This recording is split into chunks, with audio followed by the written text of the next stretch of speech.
Donc bonjour à toutes et tous et bienvenue à cette nouvelle séance du séminaire à Discoursnet Paris. Nous avons le plaisir aujourd'hui d'accueillir Julien Giry, Giry, qui est docteur en sciences politiques et qui a participé à un projet d'ANR sur les fausses informations en ligne appelé Vigie, et qui aujourd'hui va aborder la question de la vaccination, enfin en tout cas de la méfiance envers la vaccination, et en particulier au moment du Covid-19, en lien avec les questions bien sûr du complotisme, qui est un de ces sujets d'études et d'analyse sur lequel il a beaucoup travaillé. Et donc, sans plus tarder, je vais donner la parole à Julien. Et ce que nous vous proposons, c'est peut-être d'intervenir après sa présentation. N'hésitez pas si vous avez des questions dans le chat ou de toute façon, on vous donnera ensuite la parole. Merci Christine. Merci aux organisateurs de m'avoir invité dans ce séminaire. Est-ce que tout le monde voit bien la présentation? Est-ce que tout le monde entend bien? Parfait. Super. Oui.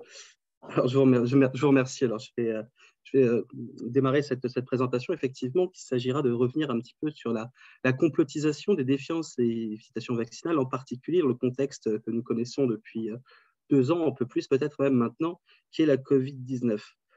Il est indéniable, je crois, pour chacun d'entre nous, que nous avons tous été à un moment ou à un autre confrontés à des informations plus ou moins sérieuses, plus ou moins douteuses, au statut incertain, voire à de vraies désinformations concernant notamment la vaccination, mais aussi évidemment d'autres pans de la pandémie, son origine, les moyens de la traiter, etc. Alors, je vais effectivement insister sur les hésitations vaccinales et défiances en cette période de Covid-19, mais pour montrer en quoi finalement cette période n'est pas nécessairement représentative de ce qu'est l'antivaccinisme, je vais être obligé de commencer par une sorte d'histoire, projection historique plus exactement, parce que l'histoire serait un peu trop ambitieux et un peu trop large ici, de cette défiance et hésitation vaccinale. Alors, je me limiterai sur le cas de la France ici, parce que dans le cadre de ce séminaire, on ne peut pas aller beaucoup plus loin. Et je montrerai finalement ensuite que la période depuis 2018, mais surtout 2020-2022, a donné naissance finalement à une sorte de renouvellement du discours anti-Covid, qui se voulait à la fois un élargissement complotiste, mais aussi une sorte de réduction de la figure de l'antivax avec un grand A, comme étant une sorte d'incarnation typique de ce mouvement anti-vaccin, de ce mouvement complotiste. Et on verra que les choses elles sont en fait beaucoup plus compliquées que ça, et que ce qui s'est joué là en 2020-2021 autour de cette double complotisation de l'antivaccinisme, c'est vraiment quelque chose de beaucoup plus large et qui a à voir un petit peu un enjeu qui est assez crucial en ce moment. C'est un enjeu informationnel qui se décline sur différents plans, que ce soit dans l'enseignement de l'esprit critique, de l'éducation aux médias, dans le plan des médecines alternatives, dans le plan, disons, des croyances, etc. On va voir que ça, finalement, c'est assez symptomatique d'un mouvement ou d'un moment particulier qu'on essaierait de décrire en conclusion. Donc, sans plus de cérémonial, je vais commencer par la première partie. Je vais essayer de revenir un petit peu sur l'histoire des hésitations et défiances vaccinales, en rappelant tout d'abord que la défiance vaccinale, l'hésitation vaccinale, le vaccinoscepticisme, etc., on peut multiplier les termes ici, ces phénomènes sont aussi vieux que la vaccination elle-même. Et dès le XVIIIe siècle, en fait, on entend des craintes à propos de l'inoculation qui serait nocive, qui serait dangereuse. On a des récits absolument édifiants de médecins, d'infirmières qui expliquent qu'elles ont vu des enfants avoir la tête enflée, se transformer en vache, tomber d'inanition au moment où ils recevaient le vaccin. La première chose à dire, c'est que la vaccination, elle est relativement intrusive. C'est quelque chose qui n'est pas neutre, qui n'est pas banal. On insère une seringue avec une substance antigénique dans la chair qui crée une cicatrice. La vaccination, le principe même de la vaccination, il semble a priori contre-intuitif, puisque l'on va incorporer dans un corps a priori sain des éléments pathogènes. Alors, selon les techniques, peu virulents, atténués, désactivés. Évidemment, les toutes premières vaccinations, qui étaient de l'inoculation, étaient plutôt vraiment du virus largement atténué, ou de la bactérie plutôt, qu'on injectait directement à même la peau via une petite incision. Donc, c'était assez violent. Les premières réticences, elles apparaissent à la fois au sein de l'Église catholique, qui explique que la vaccination est contraire à la nature, elle est antinaturelle. On verra que cet argument de la nature, c'est quelque chose de tout à fait récurrent, redondant jusqu'à nos jours.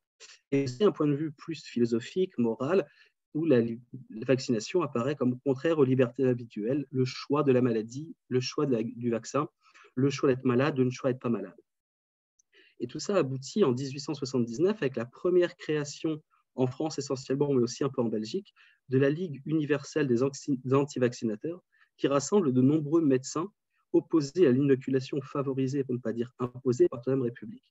Cette figure du médecin, entre guillemets, opposé, anti-vax, entre guillemets, ou qui se méfie de la vaccination, c'est quelque chose de tout à fait ancien. Ça n'a rien à voir avec la pandémie de Covid-19, ni avec les 10 ou 15 dernières années où on a vu, au moins depuis 1998, l'affaire Wakefield, sur laquelle je reviendrai, des médecins prendre des positions tout à fait hétérodoxes contre la vaccination. J'ajoute à cela, mais peut-être que j'en dirai un peu plus tout à l'heure, qu'en France, la vaccination vient du Royaume-Uni, c'est Jenner, le père de la vaccination moderne, et on est tout à fait dans un sentiment anti-anglais, donc ça joue à plein, comme on pourrait le voir en Allemagne, lorsque, par exemple, des accidents vaccinaux, je parlerai tout à l'heure, ont pu avoir lieu, où on parlait de poison français pour le BCG. Donc cette altérisation joue aussi beaucoup dans la crainte ou les résistances face à la vaccination. En France, pour revenir plus près de nous, après la Seconde Guerre mondiale, en 1954, Marcel Lemaire va créer la Ligue nationale contre l'obligation des vaccinations, qui stratégiquement est rebaptisée dès 1969 Ligue nationale pour la liberté des vaccinations. On voit tout à fait ce que je disais il y a quelques instants, on n'est pas contre les vaccins, on est pour la liberté. Donc l'argument de la liberté, des libertés individuelles qui a été mis très en avant par ceux qui prétendaient s'opposer à une prétendue dictature sanitaire, cet argument des libertés individuelles, la liberté de choisir, c'est un argument qui est très ancien. Alors la Ligue va exister évidemment en tant qu'organisation, manifestation, en tant que société, comme groupe de pression auprès des députés, etc. Mais elle va aussi investir directement dans la presse, et notamment dans un magazine qui existe, je crois, toujours, qui s'appelle La Vie Claire, qui est distribué dans les librairies, dans les maisons de la presse, de façon très, très, très, très libre. Et la Ligue développe un discours assez intéressant, puisque en plus de l'obligation vaccinale, on voit aussi tout un discours de promotion de l'agriculture biologique, du développement personnel, du bien-être, qui va servir d'habillage, ou en tout cas de discours d'accompagnement aux positions de la Ligue.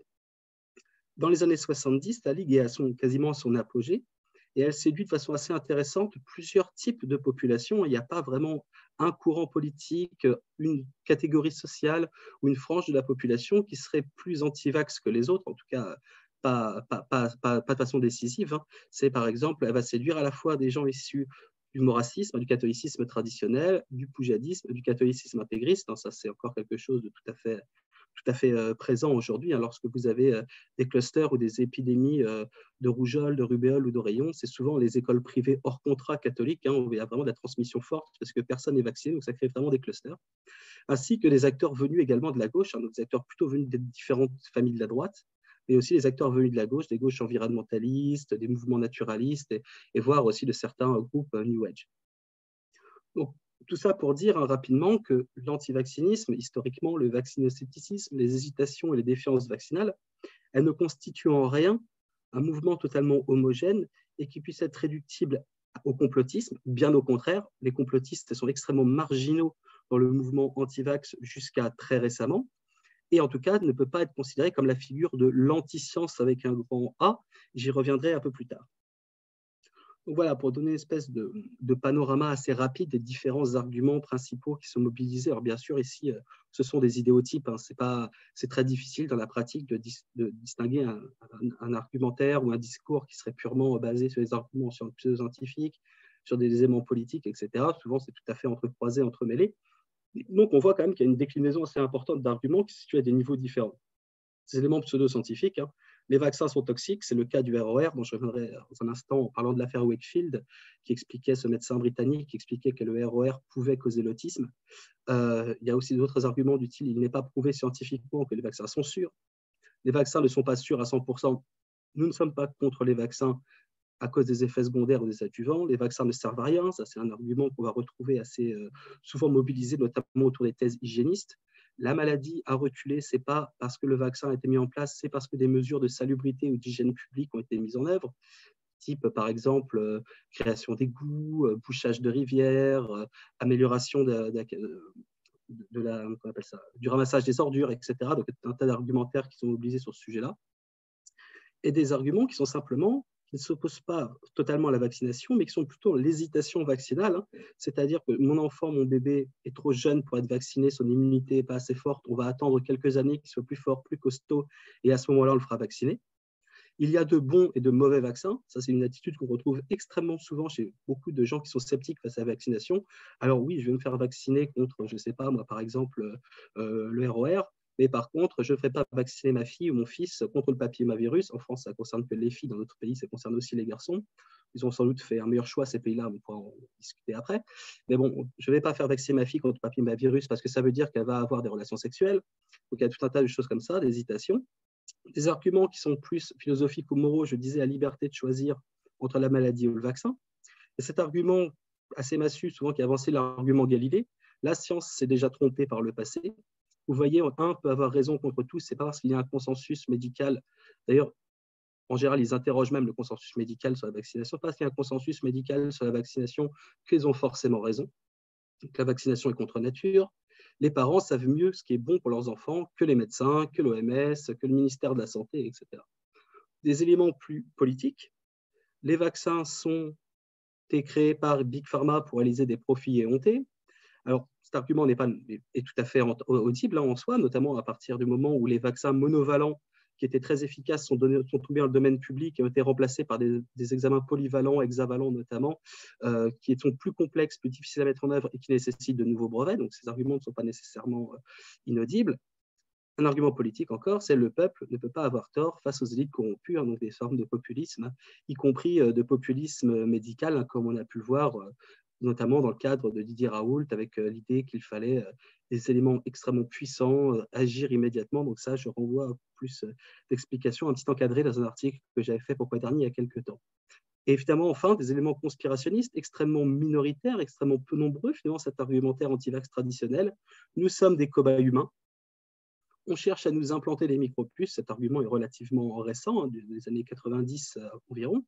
Et des arguments plus anciens, en revanche, là, le vaccin contient des substances nocives qui sont l'œuvre d'un génocide pour dépeupler les populations ou rendre certaines catégories de la population stériles, hommes ou femmes notamment. C'est quelque chose qui fonctionne très bien dans les minorités ethniques, notamment aux États-Unis, chez les Africains-Américains ou certaines populations origines d'Afrique noire. La question de la stérilité, c'est quelque chose qui est très, très mentionné dans les réticences au vaccin dans les entretiens.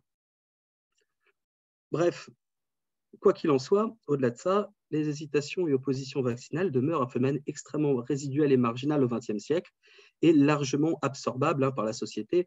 On est vraiment à des phénomènes de passagers clandestins. Je disais que parfois des petits clusters dans les écoles catholiques traditionnelles hors contrat, des mouvements un petit peu néo-bouddhistes, etc. Mais ça reste des choses extrêmement marginales. L'affaire Wakefield de 98 est venue un petit peu rebattre les cartes. Je vous disais, c'est ce médecin britannique qui écrit un article dans le Lancet où il explique, pas directement dans l'article, mais plutôt dans la conférence de presse qui accompagne l'article, que le vaccin ROR, donc MMR en anglais, pourrait causer l'autisme. Il se trouve que Wakefield n'est absolument pas du tout spécialiste de la vaccination, c'est un gastro-entérologue, mais qui essaye de travailler de concert avec quelques collègues à lui sur le développement d'un vaccin concurrent au ROR. Et donc, il a tout intérêt. Il y a eu la fraude scientifique, la collusion a été tout à fait montrée. Et l'article a été finalement rétracté en 2010.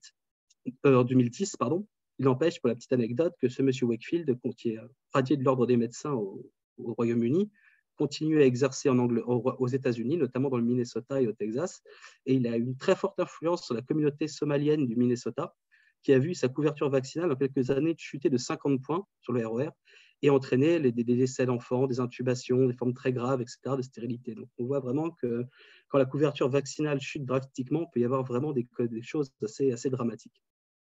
Si on essaie de quantifier un petit peu ça, eh bien, l'enquête Nicole, qui est un peu la référence jusqu'au milieu des années 2000, montre que seulement 7% des personnes interrogées en France seraient totalement opposées à la vaccination, à toute forme de vaccin, qu'en aucune façon ils ne se feraient vacciner.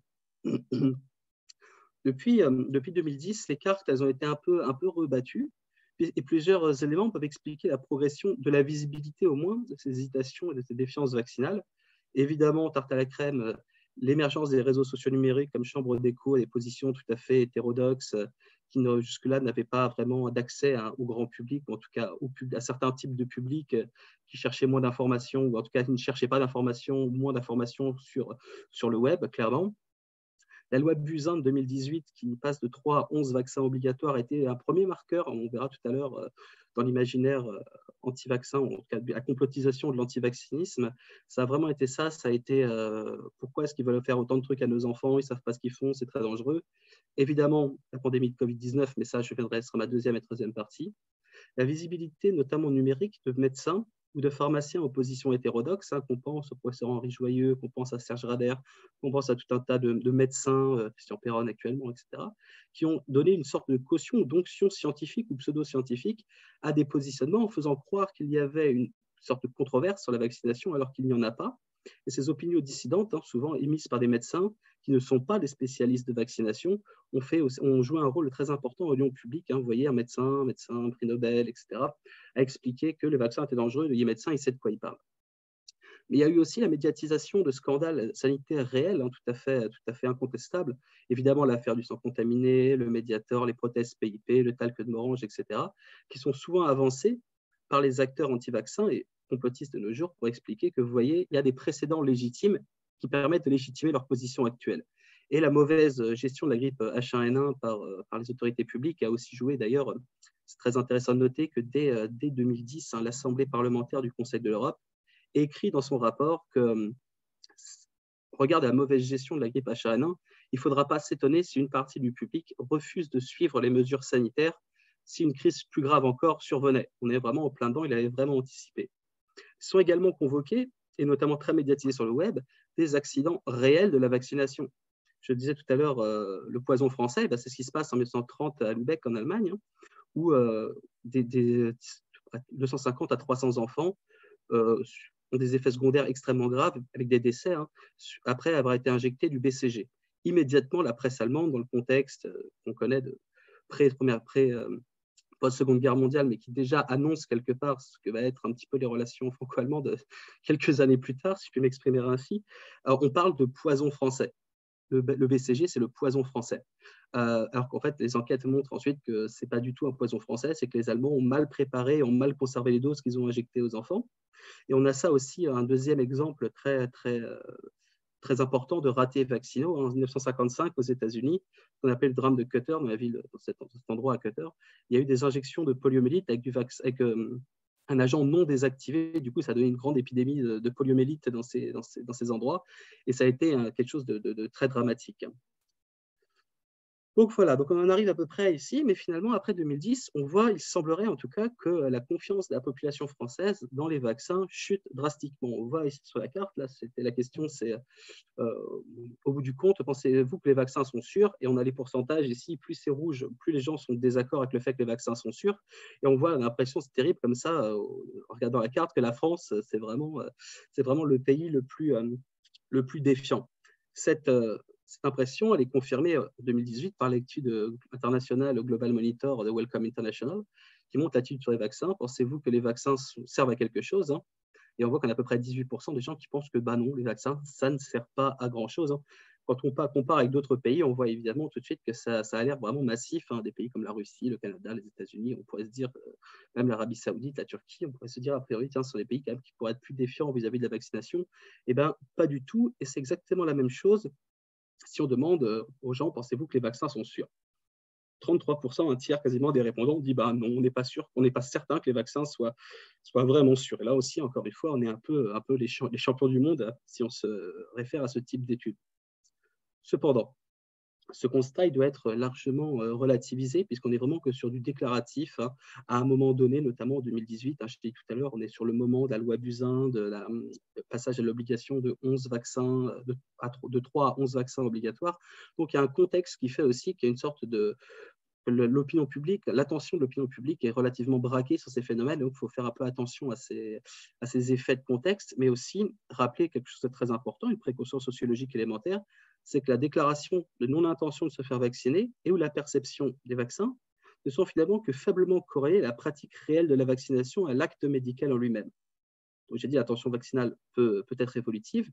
Et si on constate objectivement les chiffres qui sont sur Santé publique France, eh bien, la couverture vaccinale en France demeure parmi les plus élevées du monde. Que ce soit pour la diphtérie, le tétanos, la polio, la coqueluche et d'autres types de maladies, on a vraiment une couverture vaccinale qui est relativement exceptionnelle.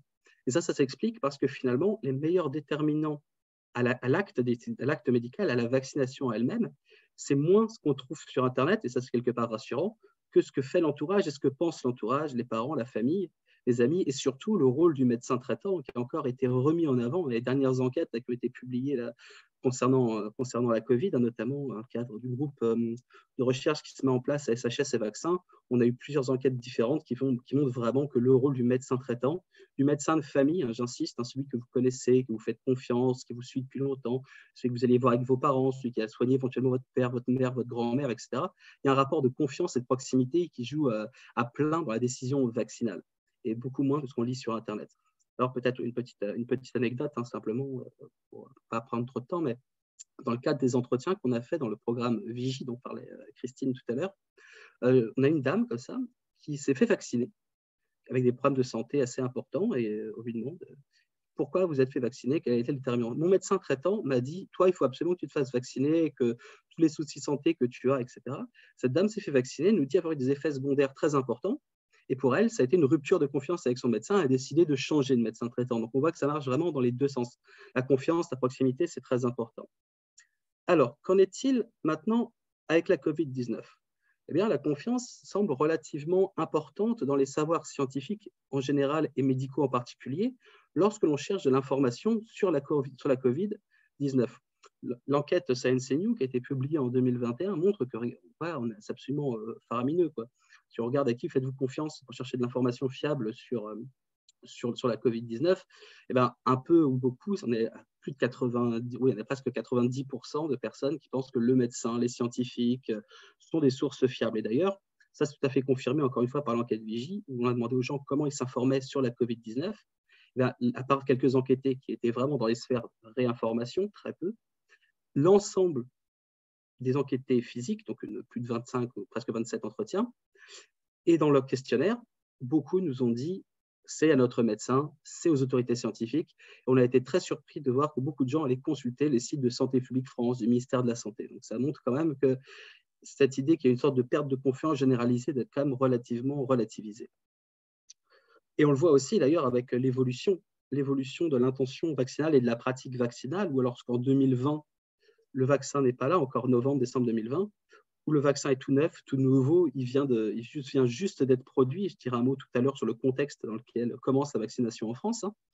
On voit qu'il y a une hésitation très forte, et c'est à ce moment-là, 2020, qu'on va avoir ce mouvement, dont je parlerai en dernière partie de mon intervention, où les médias, des militants anticonspirationnistes, les pouvoirs publics vont quelque part assimiler l'antivaccinisme à les hésitations et défiances vaccinales, cette figure de l'antivax avec un grand A, comme figure typique du complotisme et de l'antiscience. Donc on voit vraiment qu'au fur et à mesure que la vaccination progresse, qu'elle se met en marche, que les attitudes de la population sont de moins en moins réticentes, avec, si on regarde maintenant, si on saute directement sur la colonne février-avril 2022, c'est le moment où il y a une petite lassitude dans l'opinion publique, on commence à parler de 4e dose, il y a de nouveau un petit non, je ne me ferai pas vacciner, mais si on regarde que tous ceux qui sont déjà au rappel vaccinal, on se rend compte qu'en fait, finalement, la situation n'est pas si dramatique qu'on a pu le dire en octobre, novembre 2020, décembre 2020, où on nous expliquait à les longueurs d'émission, comme on le verra tout à l'heure, que le complotisme était garbagent, que l'irrationalité gagnait une partie significative de la population. De même, si on prend les chiffres, alors là, vous voyez, c'est les chiffres du 8 septembre dernier. J'ai regardé ce matin, les derniers chiffres sont du 11 novembre, mais je ne les ai même pas mis parce qu'on n'a gagné que 0,1% de vaccinés, donc on est à presque 95% de la population de plus de 12 ans qui est vaccinée. Donc tout ça pour dire qu'on est vraiment loin de l'idée selon laquelle vraiment, il y a une grande défiance, un grand décrochage de la population par rapport aux politiques vaccinales, par rapport à la vaccination. De même, l'idée selon laquelle les jeunes, notamment les 18-29 ans, auraient été les plus sceptiques, les plus réticents à se faire vacciner. On voit que sur les chiffres, ça c'est les chiffres officiels du ministère de la Santé, ceux qui sont vraiment les deux administrés, on voit que finalement c'est quasiment la tranche d'âge la plus vaccinée. Et il faut aussi noter que lorsque l'on regarde les courbes de progression, là je ne les ai pas mises, mais l'introduction du pass sanitaire puis du pass vaccinal n'a pas induit de rupture de courbe. Alors qu'est-ce que ça veut dire ? Ça veut dire qu'on ne peut pas dire que le pass sanitaire ait eu un effet accélérateur sur des franges de la population qui ne se seraient pas fait vacciner. En revanche, on ne peut pas dire non plus que ça n'a eu aucun effet, puisqu'on ne sait pas s'il y a eu un effet plateau ou une sorte d'effet plafond si on n'avait pas introduit le pass vaccinal. Donc en fait, on ne peut pas conclure sur la base simplement statistique de savoir si le pass vaccinal, puis le pass sanitaire d'abord, puis le pass vaccinal ont eu une influence réelle sur les pratiques de vaccination de la population. Donc voilà, première partie un peu longue, je m'excuse, pour essayer de cadrer le problème en montrant que finalement les hésitations, défiances vaccinales sont relativement poliformes, elles ne sont pas monolithiques, que les déclarations sondagères et les intentions ne sont pas conformes à la pratique. Alors qu'en est-il maintenant de ce mouvement de 2019-2020, enfin 2020 plutôt jusqu'à aujourd'hui, avec l'élargissement et le renouvellement des discours anti-vaccination, et en sorte quelque part le fait que ces discours polymorphes, polymorphes, oui c'est ça, plus complexes, plus subtils que simplement l'opposition frontale à l'ensemble de la vaccination ou à la vaccination elle-même, eh bien on s'est rendu compte qu'il y a une sorte de captation de ce discours par des acteurs implantés dans le champ conspirationniste. Ça s'est traduit comment ? Eh bien, d'abord par la marginalisation réelle des acteurs traditionnels de l'antivaccinisme et notamment la fameuse Ligue nationale pour la liberté des vaccinations dont je parlais tout à l'heure, qui n'a absolument rien produit sur le Covid-19. Ils ont changé leur site, là, mais quand on regardait l'ancien site, il n'y avait même pas un onglet Covid-19. Ils n'ont rien fait. Ils se contentaient juste de relayer quelques contenus produits par d'autres, notamment Florian Philippot, etc. Mais ils n'ont vraiment rien produit. Et le président de la Ligue le dit lui-même, ça fait 70 ans qu'on alerte sur les risques des vaccins, notre travail est reconnu, on ne cherche pas, et j'ai presque envie de rajouter surtout pas, à prendre le leadership. Leur idée, c'était d'apparaître comme des acteurs responsables, des acteurs politiques audibles, et pas du tout d'être assimilés à des individus qui vous parlaient de dictature sanitaire, de micropuces, de génocide. Ce n'était pas du tout leur positionnement, et pas du tout leur intérêt. Ce qu'on s'est rendu compte, enfin surtout Manon Bérich qui a travaillé là-dessus, s'est rendu compte que finalement, malgré la portée imposante des discours conspirationnistes sur les réseaux sociaux, on verra tout à l'heure que ce n'est pas si imposant que ça en fait, eh bien, ils reposent en réalité à l'échelle mondiale sur 34 super propagateurs. C'est-à-dire que vous avez l'essentiel, l'immense majorité des discours anti-vaccins qui sont produits par 34 super propagateurs sur Facebook, parmi lesquels le neveu Kennedy, Christian Talscheller et d'autres. Si on se concentre seulement sur les super propagateurs francophones, en fait, on voit qu'ils sont très peu nombreux. On a des sites plutôt de naturopathie, santé, nutrition, la vraie pharmacie, mais aussi des sites qui sont vraiment des sites qu'on connaît, qui sont vraiment identifiés comme étant des sites qui promeuvent une vision complotiste du monde, où finalement tout est complot, tout est relié aux élites mondiales, au nouvel ordre mondial, à ces théories un peu alternatives. Évidemment, la vérité sur notre monde est peut-être le plus connu, Réseau International, qui est vraiment le plus gros, après avec François également, en termes de propagation de désinformation massive sur ces questions-là. On a aussi quelques influenceurs notables qui ont émergé dans l'espace public, en tout cas qui ont eu un gain de notoriété absolument incroyable, puisque pour ceux qui travaillent sur ces champs-là, c'est des gens qu'on connaît depuis longtemps, on les a bien identifiés. Sylvano Trotta, qui fait l'apologie de régimes un peu alternatifs, Thierry Casasnovas, le crudivore, qui vante ces régimes et qui promeut des conseils de santé absolument délirants, notamment remplacer le lait maternel par du lait de coco, enfin, zéro nutriment, donc très très dangereux. Céline Laibi, Jean-Jacques Crèvecoeur, qui lui mélange un discours New Age, antisémite, avec d'autres relents anti-vax.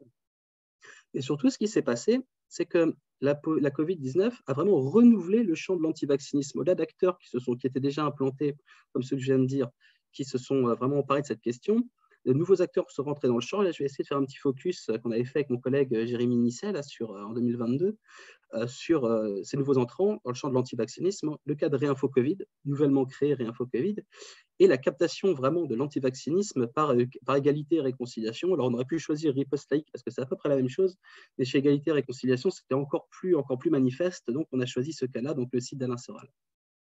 Donc, Réinfo Covid, pour ceux qui ne sont pas au fait trop de ces questions, je résume rapidement. C'est un collectif qui s'est articulé autour du docteur Louis Fouché. Louis Fouché, il travaille avec Didier Raoult à Marseille. C'est un anesthésiste, il n'est pas du tout spécialiste de vaccination.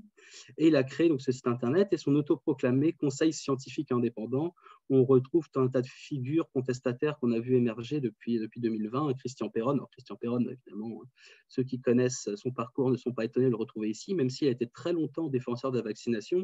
Mais c'est quelqu'un qui vous explique, par exemple, que la maladie de Lyme chronique est due à des tiques qui ont été modifiées génétiquement par des nazis. Donc, ça situe un petit peu le niveau du discours.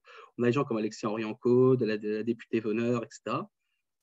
Divers médecins, le docteur Delépine, qui sont médecins qu'on voit régulièrement, Jean-Bernard Fourtillan, d'autres scientifiques, et y compris les gens issus des SHS. On pense notamment, par exemple, à Michel Maffesoli, qui peut participer à ce conseil, ou Laurent Mucchielli. Le compte est relativement important. Quand on avait regardé, ça a dû augmenter depuis. On est à presque 90 000 abonnés, avec une bonne fraction, et des activités qui se développent sur de nombreux réseaux sociaux numériques.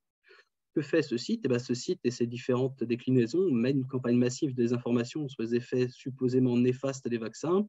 Ils font la promotion du protocole Raoult, hydroxychloroquine, ivermectine, et aussi tout un tas de naturopathies. Les mauvaises langues diront que le fait que Louis Fouché et son frère soient très investis dans ce type d'entreprise explique peut-être cela.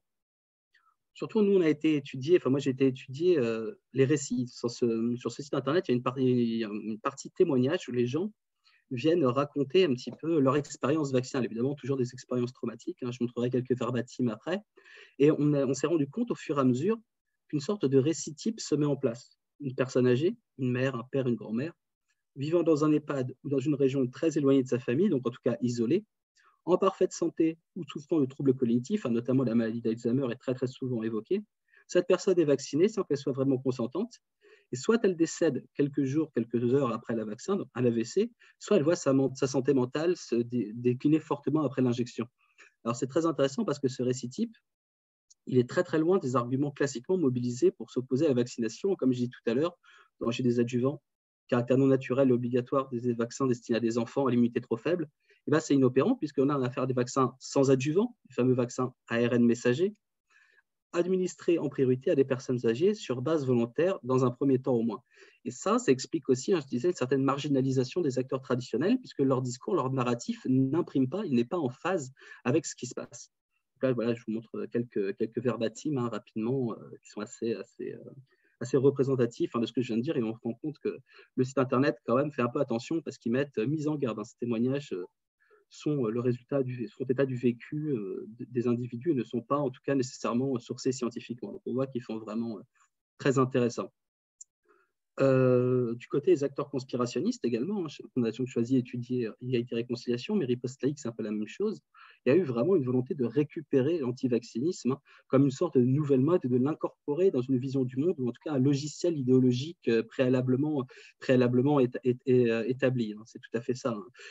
Chez Égalité et Réconciliation, je montrerai les chiffres, le discours vaccinal, il n'existe quasiment pas en temps normal, mais à la faveur de la pandémie, c'est devenu le marqueur, l'élément prétendument attesté, ou en tout cas confirmer l'existence de ce grand complot orchestré par les élites mondialistes contre les populations.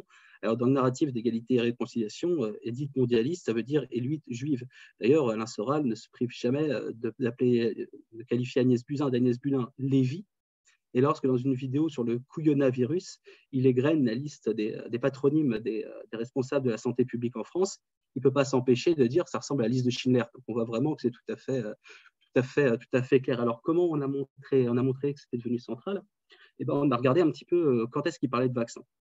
On s'est rendu compte, on a commencé en juillet 2007, quand le site a été mis en place, quand l'association a été créée, jusqu'en janvier 2020, quand on avait commencé à faire ce papier, jusqu'en 30 juin 2021, quand on a écrit le papier et que Jérémy Nisset, on s'est rendu compte que finalement, sur juillet 2007 jusqu'à janvier 2020, on ne parle presque pas de la vaccination et on n'en parle que de manière opportuniste, un peu en 2009 et aussi en 2017-2018, quand la préparation et l'adoption de la loi Buzyn pour augmenter le nombre de vaccins obligatoires. Et c'est vraiment à partir de février que ça part vraiment,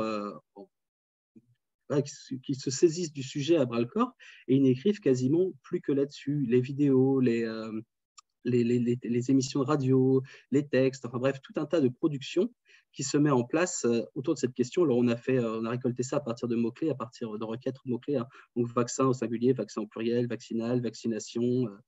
Voilà, donc on a vraiment essayé d'explorer le site en profondeur avec tous les types de contenus et les réseaux sociaux également. On a essayé de chercher le plus large possible. Donc voilà, on voit vraiment qu'il y a une sorte de captation du discours anti-vaccin par des acteurs complotistes établis et qui contribue à la marginalisation des acteurs traditionnellement. Il porte sur 3 dimensions, ce renouvellement et cette réduction, cet élargissement de la vaccination, de l'opposition à la vaccination, qui reste toutefois marginale, y compris sur les tweets. Avec mon collègue Damien Nouvel, on a développé et entraîné un algorithme de détection à partir du mot vaccin. Et on a fait, bon, je passe tout le travail d'encodage, d'apprentissage sur l'algorithme, comment on a fait pour faire ça. Mais on s'est rendu compte que finalement, 1% des tweets qu'on avait collectés sur l'année 2020-2021 qui traitaient de la vaccination étaient complotistes. 1%, donc c'est quand même pas énorme. Et la plupart de ces 1%, il y a quand même 3 types de choses qu'on va trouver. Enfin, pardon, plus exactement, dans ces tweets anti-vaccins, qui parlent de la vaccination, excusez-moi, dans ces tweets qui parlent de la vaccination, 1% sont complotistes, mais on a aussi 2 types de discours. Une défiance vers une méfiance qui n'est pas forcément complotiste à l'égard du produit vaccinal lui-même, mais c'est finalement ce qui est le moins développé, c'est moins le produit vaccin qui est critiqué. On a un deuxième type de défiance qui porte sur la science en elle-même, qui est déconsidérée non pas en tant que telle, on l'a vu tout à l'heure, les Français font beaucoup confiance à la science, mais au nom d'un conflit, excusez-moi la petite faute d'orthographe, qui est considéré comme corrompu, la science est corrompue, les conflits d'intérêts, et elle est déconsidérée au nom d'une contre-science ou d'une alter-science qui, elles, sont idéalisées, présentées comme justes, bonnes, vertueuses, non touchées par les conflits d'intérêts. Donc, ce n'est pas la science en tant qu'elle-même, mais c'est la science telle qu'elle est pratiquée ou telle qu'elle serait pratiquée par les institutions officielles, notamment, qui est l'objet de la défiance. Et enfin, la grande défiance la plus importante, finalement, c'est celle qui touche l'information circulant à propos des vaccins, qu'elle vient des autorités scientifiques, médiatiques ou politiques, et c'est celle-là qu'on a vu qui est la plus saillante et qui génère des théories conspirationnistes. C'est vraiment moins le produit vaccinal que la défiance par rapport à ceux qui promeuvent ou qui la distribuent, le produit vaccinal, qui est la plus importante. Et ça, c'est important de voir que ce n'est pas tant le vaccin que ceux qui sont les prescripteurs, au sens le plus large du terme, de la vaccination. Alors, ce mouvement, effectivement, est intéressant parce qu'il a aussi donné lieu à un mouvement de balancier. Cette captation, cette phagocytation de l'antivaccinisme par les acteurs ou des hésitations vaccinales par les acteurs complotistes, elle a donné lieu en même temps à une sorte de complotisation de l'antivax ou des antivax avec un grand A, comme une espèce de figure médiatique, homogène, monolithique, qui serait l'incarnation même de l'antiscience ou du complotisme. Ça, c'est tout à fait intéressant qu'on a ce double mouvement. Complotisation de l'antivaccinisme par le bas, enfin, en tout cas par les acteurs complotistes eux-mêmes, et complotisation des hésitations vaccinales par les acteurs étatiques, politiques et médiatiques. On a ça, cette espèce de jeu, je conclurai là-dessus tout à l'heure, de miroir qui se met en place, comme on peut le voir un peu avec ces quelques titres de presse. Mais cette complotisation, elle se fait dans un moment particulier, puisque la défiance, elle est largement alimentée par les pouvoirs publics eux-mêmes, et notamment, j'avais montré ça dans un article paru en dernier il y a quelques temps, par les discours absolument confus, contradictoires du gouvernement au début de la pandémie, mais ensuite, donc, la première séquence, jusqu'à la mi-mars, c'est absolument terrifiant. On dit aux gens de rester chez eux, d'aller voter, de vivre normalement, mais de ne pas aller visiter les personnes âgées dans les EHPAD, de fermer les services publics non essentiels. Ensuite, il y a la question des masques. Les masques ne servent à rien. Le ministre Véran va jusqu'à dire que c'est un dispositif et un geste médical complexe dont on n'est pas sûr que les Français sachent le faire, mettre un masque.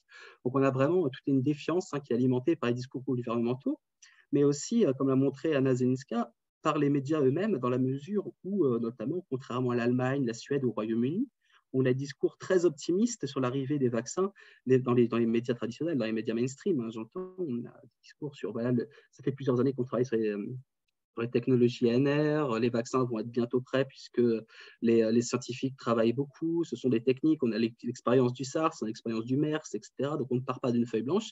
Et en France, on a un discours tout à fait différent, tout à fait pessimiste sur la vaccination, ce n'est pas pour tout le monde. Là, je le cite dans Libération, il faudra au moins 10 ans pour développer un vaccin. On ne va pas vacciner 90% de la population qui ne sont pas malades. Donc on a tout un discours d'accompagnement des politiques publiques qui est très, très sceptique quant à la possibilité et la probabilité d'un vaccin lui-même. Et donc, il ne faut pas être étonné qu'en novembre 2020, quand je montrais tout à l'heure les sondages, qu'il y ait une frange de la population qui disent « Attendez, ils arrivent quand même vraiment très, très vite, ces vaccins ». Et même dans les discours médiatiques, on a des parallèles qui sont faits avec le sida. Ça fait plus de 20 ans ou 30 ans qu'on travaille sur les vaccins du sida, on n'en a pas. Alors, imaginez pas que demain, on en aura pour la Covid. Donc, tous ces discours, cette défiance est alimentée par les responsables publics, gouvernements et médias eux-mêmes. Dans ce contexte, les vaccins commencent. Et là, on l'a montré tout à l'heure, il y a une partie de la population qui semble, dans le déclaratif, au moins décrocher. Et c'est à ce moment-là que ces émissions-là, ces titres de journaux se mettent en place avec l'assimilation des antivax à ces incarnations typiques de l'anti-science, on a vu qu'elle n'est pas vraie, ou du croyant complotiste. Cette notion du croyant elle est très intéressante puisqu'on va la retrouver finalement dans énormément de domaines qui sont assez polarisants aujourd'hui, hein, que ce soit dans la croyance aux médecines alternatives, les croyances dans des mouvements religieux, des nouveaux mouvements religieux, des mouvements religieux un peu plus hétérodoxes ou un peu plus marginaux, que ce soit également dans le rapport à l'information, il est vraiment très, très présent, cette espèce de dichotomie qui est construite d'un côté la figure du croyant avec un grand C, et de l'autre côté, la figure de la science avec un grand S, hein, qu'on retrouve énormément promue par les tenants de l'esprit critique dans certaines approches de l'éducation aux médias, à l'information. Donc on voit vraiment, hein, cette figure du croyant, elle est vraiment mise en exergue, par exemple, dans Complorama, dont je parlais tout à l'heure, dans une émission sur LCP qui s'appelle Conspiration, les épisodes 6 et 9, où vraiment on a le sachant qui explique aux crédules, aux croyants, que ce qu'ils pensent est vraiment bête. Et puis voilà, j'ai mis aussi cet extrait là, très récent de la Tronchambier qui pose la question directement de façon non équivoque, les complotistes sont-ils complètement cons? C'est un peu ça en fait. Le croyant, le complotiste, il est un peu con. C'est vraiment cette figure-là qui émerge. Les gens croient n'importe quoi, ils croient tout ce qu'on leur dit. Il y a une forme d'irrationalité qui aurait gagné la population. Et donc, je donne quelques verbatim de cette émission, la Complorama, hein, consacrée à la vague, je remets le titre exact parmi ici, vaccin contre la Covid, flambée anti-vax complotiste en France. Diantre, ça fait extrêmement peur, hein, quand on lit ça. Et le cadrage de l'émission, il est celui-là, les anti-vax, première seconde, les anti-vax, avec ce A, peut-être un grand A, je ne sais pas, mais les anti-vax, comme cette entité unique rassemblée autour d'un mot, qui serait comme une sorte de monolithe, les anti-vax, véritable lame du complotisme en France, depuis la naissance du coronavirus et même avant. Donc ça, toute l'émission, en fait, va être cadrée là-dessus. On va nous parler de l'affaire Dover, cette infirmière qui a fait un malaise après avoir été vaccinée et qui explique elle-même qu'en fait, elle a des problèmes de santé, et ça lui arrive assez souvent. Mais non, pour les complotistes anti-vax, évidemment, c'était parce qu'elle avait été vaccinée. On va avoir le droit à François Asselineau, à Dupont-Aignan, comment s'appelle-t-il, à Florian Philippot. On va avoir le droit à plein de choses, au procès de Nuremberg, nazification, dictature sanitaire. Donc tout ça va être monté en épingle, à pousser de fièvre anti-vax, évidemment avec des métaphores pathologisantes tout le temps, métastase, fièvre, d'autres termes encore, complotisme, évidemment. Donc on a tout ça, avec une petite concession noyée quand même au milieu de l'émission, on voit qu'en fait elle est vraiment la concession minimale. Non, nous dit Mendes France, anti-vax n'est pas nécessairement signe de complotisme, mais ce qu'on observe, c'est que depuis quelques années, c'est un rapprochement, une convergence entre les deux sphères qui est très, très, très forte, avec chez les anti-vax le recours à des images complotistes avec la collusion politico-industrielle pour cacher aux gens la nocivité des vaccins. Encore faudrait-il l'étayer empiriquement, parce que là, pour le coup, ça reste problématique. Ça représente, l'anti-vax complotiste, entre 33 et 40% de l'opinion française, quand même cet item-là. Donc là, il se base sur les sujets, sur le sondage enquête, Coviprev, la première vague dont j'ai parlé tout à l'heure, donc octobre, novembre et décembre 2020. Encore une fois, il n'y a pas de vaccin, on ne sait pas ce que ça va être encore, il y a tout ce discours d'accompagnement médiatique qui nous dit « attendez, ce n'est pas pour tout de suite, on n'a pas assez de recul, etc. » Et puis, du côté des complotistes, une volonté de l'élargir auditoire en parlant le langage de l'antivaccinisme. Ça, c'est toute l'antivaccination. Ça, c'est ce que j'ai essayé de montrer tout à l'heure, c'est tout à fait vrai. Et puis, on voit encore cette espèce de catastrophisation, finalement, de l'antivaccinisme. Il y a 10 ans, 10% des Français étaient plus ou moins anti-vax. Aujourd'hui, leur part serait très élevée, donc 40% potentiellement. Et de conclure l'émission sur un ton très dramatique, les opinions édoctes, les opinions anti-vax deviendront dominantes dans 10 ans. Je vois bien, mais OK, on verra. Et on a vu tout ça pour mettre en contexte avec ce qu'on a vu, la vaccination, la réelle pratique, et c'est des chiffres tout à fait incroyables, et peu de pays dans le monde sont aussi vaccinés que la France. Alors, je note quand même une exception qui a été un des rares articles qui a été les plus riches et les plus nuancés sur cette question. La complosphère, la phagocité, l'antivaccinosphère, c'est un peu ça. Et l'article est plus nuancé que le titre, puisqu'il ne parle pas d'antivaccinosphère dans l'article, mais plutôt d'hésitants et de défiants vaccinaux. Et ils mettent, vous voyez, le terme anti-vax entre guillemets. Donc, ça a quand même été un article l'un des plus intéressants, sans doute les plus justes, mais qui a été noyé dans une masse absolument incroyable de sondages, d'avis d'éditorialistes, tout un discours qui s'est fait sur l'anti-vax, comme totalité et réalité homogène, monolithique, irrationnelle, complotiste, croyante, avec un grand C, qui menacerait quelque part la rationalité, voire la démocratie. Donc, pour conclure, on a assisté là à deux facettes d'une même tentative de cadrage monolithique de défiance et hésitation vaccinale, avec d'un côté la captation et la réduction des discours de défiance et hésitation vaccinaux par des acteurs complotistes établis et la marginalisation des acteurs traditionnels de ce champ avec leurs discours plus nuancés, portant souvent sur des éléments plus philosophiques, plus moraux, plus religieux. De l'autre, l'homogénéisation et la réduction des acteurs par les acteurs médiatiques et politiques de l'antivax ou des antivax comme une figure type du complotisme de l'antiscience, hein, celui qui ne croirait à rien, qui aurait des projets rétrogrades, réactionnaires. On se souvient notamment aussi, par exemple, sur la 5G, un peu pareil, de la sortie de Macron, sur les Amish, etc. Là, on est vraiment dans un cas d'école que ceux qui observent le phénomène complotiste depuis un moment voient de façon assez permanente, mais là, c'était vraiment saillant parce que c'était vraiment in vivo. On a d'un côté des militants anticonspirationnistes les plus médiatiques et les acteurs conspirationnistes de premier plan de l'autre qui se servent de tous ces éléments de polarisation pour justifier et renforcer, légitimer leur propre positionnement, et ça depuis les attentats de Charlie Hebdo au moins, où d'un côté, on a tout un tas d'acteurs politiques, médiatiques, militants anticonspirationnisme qui nous font état de la nécessité la plus impérieuse de lutter contre le complotisme et les croyances en général, hein, médecine alternative, médecine douce, religion, nouveaux mouvements religieux, mouvements hétérodoxes, pratiques sociales marginales, mouvements sociaux radicaux, etc. Tout cela étant mis sous le même package de complotisme, ou en tout cas à un moment ou à un autre ramené au complotisme, au nom de la démocratie et de la défiance de la rationalité. Et tout ça se traduit, on l'a vu depuis au moins depuis 2018 au moins, par la mise en place d'un tas de dispositifs, un dispositif législatif, la loi Avia, la loi contre le séparatisme, la loi anti-fake news, évidemment, mais aussi institutionnelle, hein, mise en place du Conseil national du numérique, de Viginum, de la transformation du CSA en ARCOM, récemment, évidemment, la commission Bronner et les up-to-come, comme on dit, assises contre les dérives sectaires et le complotisme annoncées par la ministre il y a quelques jours là, pour début 2023. Alors la question, c'est est-ce qu'on est vraiment face à un problème public qu'il faudrait prendre le bras-le-corps ou une panique morale d'une partie des élites? Je vous laisse chacun décider. Moi, personnellement, je l'ai écrit, je l'ai dit, je pense qu'on est plutôt dans une panique morale et je crois avoir montré que les chiffres de la vaccination sont une des preuves réelles et empiriques et en tout cas solides que non, il n'y a pas une pétage de plomb, pour le dire un peu vulgairement, d'une grande partie de la population, mais simplement une sorte de projection de quelques fantasmes sur un peuple irrationnel d'une part de nos dirigeants et de l'autre, hein, pareil symétrique, pour les acteurs complotistes ou radicaux, se positionner comme des opposants réels au système et aux élites dévoyées, victimes de stigmatisation en étant affublés de complotisme dès qu'elles critiquent quelque part les politiques publiques ou les choix gouvernementaux et médiatiques mis en place, et aussi victimes de répression, hein, notamment avec la mise en place de mesures de plus en plus réelles, de plus en plus agressives de déplatformisation qui ne font que déplacer le problème vers des plateformes alternatives conçues parfois sur des modèles de blockchain où la régulation n'est presque plus possible. Et je vous remercie.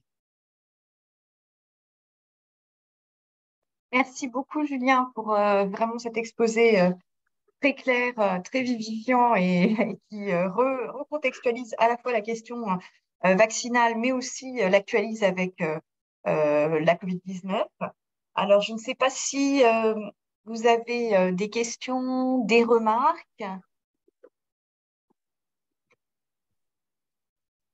Moi, j'aurais peut-être une question immédiate, c'est quel type d'analyse sociolinguistique vous utilisez pour travailler votre corpus. Je pense à la notion, par exemple, en analyse de discours, de formation discursive.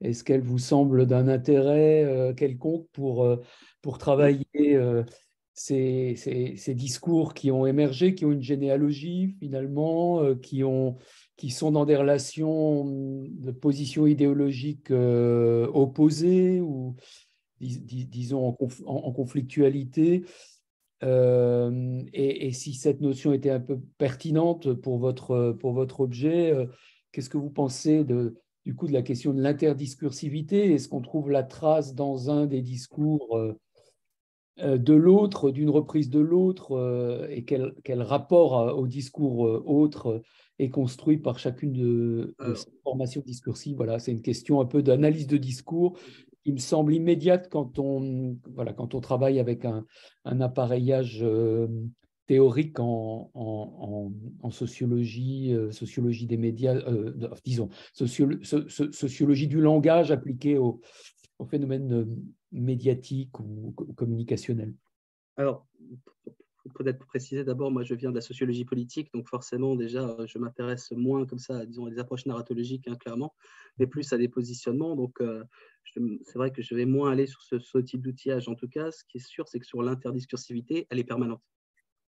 Elle est vraiment permanente, tout en étant parfois dans le registre de l'implicite, mais elle est permanente. J'allais dire, chacun se nourrit du discours de l'autre pour justifier son propre positionnement, et j'allais dire, les outrances des uns vont à chaque fois servir les excès des autres. En termes de positionnement, on est vraiment là-dedans. Disons, si vous voulez, pour le dire très clairement, les militants anticonspirationnistes ont besoin de figures conspirationnistes très fortes en face pour pouvoir montrer que, voilà, vous voyez, c'est très grave ce qui se passe, leur site est très suivi et très consulté.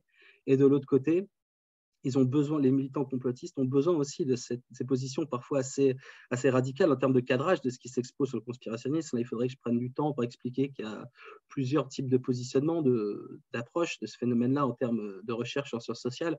Mais pour aller très vite, vous avez une approche qui est celle qui est dominante aujourd'hui dans les médias et pour les pouvoirs publics, qui est celle d'une sorte de pathologisation de ces discours-là ou de ces positionnements, en expliquant qu'ils sont l'irrationalité même, que la contestation sociale radicale, que les pratiques sociales marginales, que voilà, la contestation forte des politiques publiques néolibérales relève de l'irrationalité et donc du complotisme. Hein. Cette construction existe depuis les années 50 sous la plume de Richard Hofstadter, ça serait un peu long à montrer, mais de fait que cette étiquette de disqualification, ce label de disqualification complotiste soit utilisé de façon extrêmement large, permet aussi aux autres de se victimiser en disant, vous voyez, dès qu'on dit un truc qui sort un petit peu du rang, on est complotiste et c'est machin qui le dit, donc si c'est machin qui le dit, quelque part on en est fier. Donc, on a vraiment ce jeu vraiment de miroir et d'échelle d'interdiscursivité qui est absolument permanent. Ça, c'est tout à fait clair. Et dans ces appropriations interdiscursives, vous retrouvez des phénomènes rhétoriques réguliers, dominants. Par exemple, la pathologisation, c'est intéressant comme figure de dénigrement du discours autre. Absolument. Qu'est-ce que vous repérez comme grand type de procédé socio-rhétorique finalement? Alors oui, il y a une dramatisation. Des deux côtés, il y a toujours une question de dramatisation, une question de l'urgence, du jamais vu, du sensationnalisme, de l'hyperbole. Ça, c'est quelque chose de tout à fait clair. Le discours ne peut jamais être, mesuré ou tiède. Il faut toujours qu'il soit dans une espèce… Il y a une urgence à agir contre le complotisme. Il y a une urgence à réagir face à la dictature sanitaire. Vous voyez, par exemple, il y a vraiment ces rhétoriques qui sont des communs, mais des communs contre, si je puis me permettre, je ne sais pas si je puis dire ça comme ça, c'est-à-dire que chacun va utiliser à peu près les mêmes process, les mêmes arguments. Dans le cas, par exemple, je disais tout à l'heure du populisme médical, c'est tout à fait ça, il y a une nécessité à agir très vite, pas le temps pour la recherche, il faut soigner. On a l'hydroxychloroquine, c'est miraculeux, c'est pas cher, etc. Donc, il y a vraiment aussi toujours cette espèce de côté urgence, nécessité d'agir vite, d'inédit, du jamais vu, une vague inédite de conspirationnisme anti-vaccin. Il faudrait voir d'un point de vue historique si le conspirationnisme il est dit, c'est absolument pas le cas. Depuis la Révolution française, au moins, il est là, il est omniprésent. Il a même été tourné en politique publique sous le régime de Vichy. Donc voilà, cette espèce d'instantanéité, ça, c'est des choses qui sont absolument, je veux dire, communes aux deux postures et qui s'auto-alimentent quelque part également. Merci bien. Merci beaucoup. Alors, il y avait Johannes qui voulait poser une question, puis après Coralie. Merci. Oui, tu m'entends? Oui, on t'entend. D'accord. Alors, j'aurais une question si tu peux en parler peut-être un peu plus de la dimension socio-psychologique. C'est vraiment bien ma propre expérience de voir beaucoup de femmes assez bien diplômées qui sont anti-vax avec parfois des motivations très différentes, comme tu le dis un peu. Mais ça, c'est tout à fait vrai.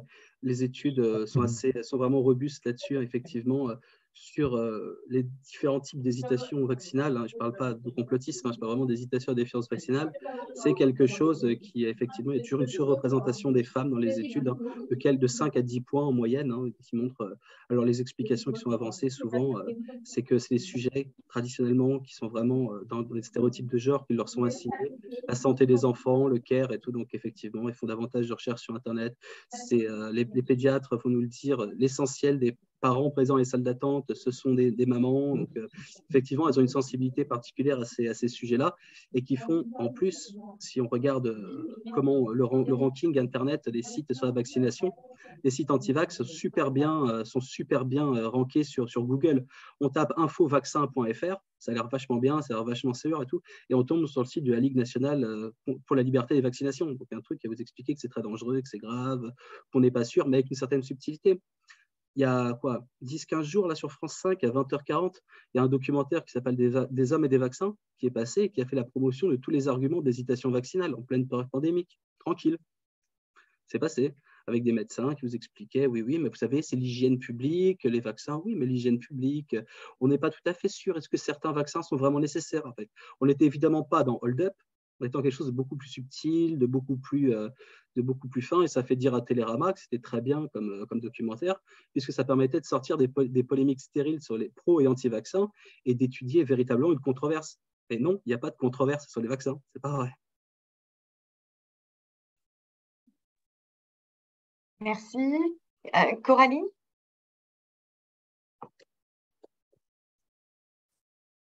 Ah, on ne t'entend pas, je suis désolée, Coralie. Il y a un nouveau micro. C'est bien. Ça recommence. Oui, merci beaucoup. J'avais une question proche. Je me disais qu'effectivement, la classe ne fonctionnait pas forcément pour penser cette catégorie, mais le genre. Donc, c'était une question qui était assez proche sur la question vaccinale. Après, ce que j'ai trouvé dans ta présentation aussi très intéressant, c'est de montrer que c'est quand même très difficile de mesurer finalement la confiance ou la défiance dans la science et que les enquêtes statistiques ne peuvent pas épuiser cette question. Par exemple, OK, on voit qu'il y a en fait, dans l'acte de vaccination, on voit très bien la France, les Français se sont vaccinés, etc. Mais sur les catégories dont tu parlais, les 20-50, il y en a beaucoup qui disaient, bah oui, mais j'étais obligée pour aller bosser. En fait, c'est compliqué, cette grand-chose de la confiance, de la défiance dans la science. Et finalement, voilà, la catégorie statistique, elle est compliquée pour penser ce phénomène. Et puis, moi, j'ai une question, mais qui est une question un peu permanente, mais quand on regarde les discours sur des espaces dits complotistes, par exemple des fils Telegram, Trota, etc., dont tu parlais, à partir de quand, en fait, une hésitation vaccinale, c'est toujours la même question, peut qualifiée de complotiste, et j'ai l'impression qu'on est obligé, je ne sais pas, peut-être que toi, tu as des critères ou quelque chose qui te permet de classer ces discours. Mais j'ai l'impression qu'on est obligé d'aller interroger les gens pour savoir s'ils sont pris dans d'autres types de sur complotisme plus global, d'autres événements. Par exemple, on a vu sur des fils, assez naturellement, certains sont passés d'une critique de la vaccination à une critique de Poutine, de la lecture Poutine-Ukraine, elle a des discours pro-Poutine. Donc là, on peut dire c'était conspi. En même temps, parfois. En fait, j'ai l'impression que c'est un peu dans l'autre sens. C'est un peu dans l'autre sens que ça s'est joué. C'était des gens qui étaient déjà avant très, très, très pro-Poutine et qui, pendant le moment de la crise, ont adopté les positions anti-vax parce que c'était le moment, qui sont revenus sur des positions qui étaient déjà avant. En fait, moi, j'ai plutôt l'impression qu'il y a eu ce jeu de va-et-vient. Enfin, je te laisse finir, par contre. Non, ça y est. Non, mais du coup, comment tu… Ouais, mais ça, c'est ça qui est compliqué. C'est-à-dire que si on fait pas de qualitatif, on a du mal à évaluer ça. Tu vois, par exemple, je parlais de l'enquête Vigie qu'on a fait, qui ne portait pas sur ces sujets-là. On demandait aux gens comment ils s'informaient, comment ils vérifiaient l'information et quelles opinions ils avaient des médias. Sur le moment de la question, est-ce que vous pensez que les journalistes sont indépendants face à l'argent et aux politiques? Dans le quantitatif, on a presque 3/4 des gens qui nous disent bah non, ils ne sont pas indépendants, ils sont machin. Mais en fait, après, quand on fait les entretiens qualitatifs, sur presque 27, je crois, on a fait maintenant, 27, et ben, les gens, ils nous disent, quand on leur demande de journaliste, qu'est-ce que vous entendez par journaliste? Alors, ils ne nous disent pas ça comme je vais le dire, mais ils nous disent toujours les mêmes noms, toujours les mêmes types de médias. Et en fait, finalement, c'est les éditorialistes.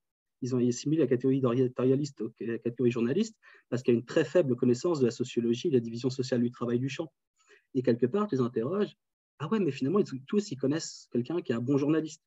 Ils connaissent toujours un gars qui est en train dans un média local, qui est très bien, qui est sympa, qui est machin. Et donc, ils font confiance à ce journal-là. Proximité, association de proximité. Et surtout, à la fin, quand on leur pose aussi des questions plus générales sur comment ils s'informent, en fait, ils s'informent le journal de 20 heures, un peu sur Internet, les pages d'accueil, Yahoo, tu vois, tout ça, les pushs qu'ils ont de leur téléphone, un peu la radio, et puis, en fait, toujours les 3 ou 4 mêmes médias qu'ils connaissent. Parce qu'ils nous disent quand même, ouais, mais tu vois, on pense qu'on va être bien informés. Donc, quelque part, ils ont confiance aussi, malgré bien qu'ils déclarent qu'ils n'ont pas confiance aux journalistes. Donc, c'est vrai que cette question de la confiance, de la défiance, c'est quasiment inquantifiable, en fait. On ne peut pas la quantifier comme ça. C'est vraiment, c'est beaucoup plus fin. Il faut vraiment le sentir, parce que sinon, on ne peut pas, il n'y a pas de porosité claire. Alors, c'est vrai qu'on a vu des gens partir, évidemment, loin pendant la Covid. Même autour de nous, je pense qu'on a tous vu des gens qui avaient peut-être un peu des prédispositions parce qu'ils étaient un peu sensibles aux questions, je sais pas, un peu New Age, un peu environnementaliste, partir sur des trucs, dictature sanitaire, se mettre à relayer des tweets de Civitas et tout. C'est vrai que on ne comprenait pas, ça ne correspondait pas à leur positionnement. Mais d'abord, est-ce que ça va durer au-delà de la crise? On n'en sait rien, on ne peut pas savoir. On n'a rien dit qu'ils vont adhérer à tout un tas de trucs. Mais par contre, ce qu'on a pu voir quand on a fait le monitoring là, avec mon collègue de l'INALCO là, sur la circulation des tweets anti-vax, on a croisé avec d'autres thématiques. Et ben, on s'est rendu compte, notamment la thématique des chemtrails, etc. Et on s'est rendu compte que par ces 2 croisements, on arrivait à faire remonter des comptes qui, eux, pour le coup, c'était open bar sur tout. Hein. Les Juifs, la banque, Rothschild, enfin, il y avait vraiment tout. Donc, il y a quand même effectivement une minorité, une frange pour qui, oui, ils sont dans un complotisme, mais vraiment en tant que vision du monde, vision quasiment hégémonique, historicisée du monde. Ce n'est pas adhérer à tel ou tel truc à un moment donné, c'est vraiment, ça fait système, quoi.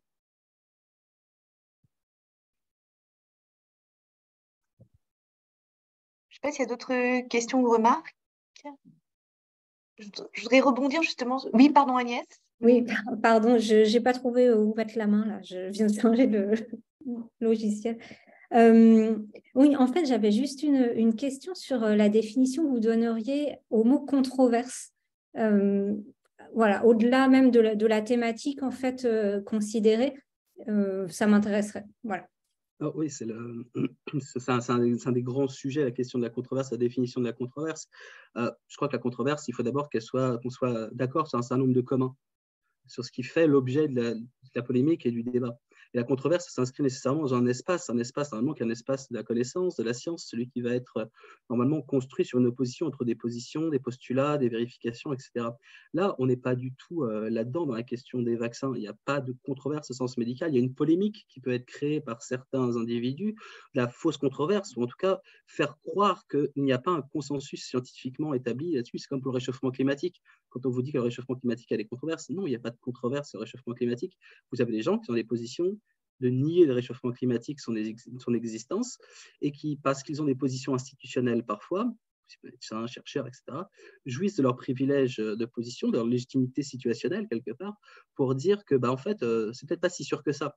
Mais sur ces questions-là, il y en a pas. La controverse au sens scientifique du terme, ou en tout cas au sens du débat scientifique, elle n'existe pas dans ces questionnements-là. Ouais, du coup, ça m'amène juste à une autre question, c'est comment est-ce qu'on définit le cadre si les gens, en fait, on peut dire, OK, il est scientifique, mais là, quand il parle, en fait, il n'est pas scientifique, mais lui dit qu'il parle en tant que scientifique. C'est ça. Comment on fait Mais c'est ça qui est très difficile, parce qu'effectivement, si vous arrivez, vous dites, je suis prix Nobel, mais vous n'êtes pas prix Nobel de tout. C'est ça souvent qui est intéressant de voir, c'est que ces scientifiques hétérodoxes, en anglais, il y a un terme pour ça, c'est cranks. Ils s'expriment souvent en dehors de leur champ de compétences légitimes. C'est pas même Didier Raoult, par exemple, qui est lui-même infectiologue, n'est pas du tout spécialiste ni des vaccins ni des virus. Didier Raoult, c'est un spécialiste des bactéries. Il a travaillé beaucoup sur les bactéries, sur les médecines tropicales. Il n'est pas du tout spécialiste de ces questions-là. Donc, même en tant qu'infectiologiste ou infectiologue, on ne peut pas être spécialiste de tout, et c'est le risque qu'on prend quand on s'exerce, même pour nous en termes de sciences humaines et sociales. Hein. On ne va pas commencer à s'exprimer sur des sujets qui ne sont pas du tout les nôtres, parce qu'on est, je ne sais pas, moi, docteur en sciences politiques, on n'est pas spécialiste de la Chine, on n'est pas spécialiste des États-Unis, on n'est pas spécialiste de l'Afrique, on ne peut pas être spécialiste de tout. Et c'est ça souvent qu'on s'aperçoit, c'est que ces médecins, je parlais de Wakefield tout à l'heure, qui s'expriment sur la vaccination ne sont absolument pas des spécialistes de vaccination. Ok, merci.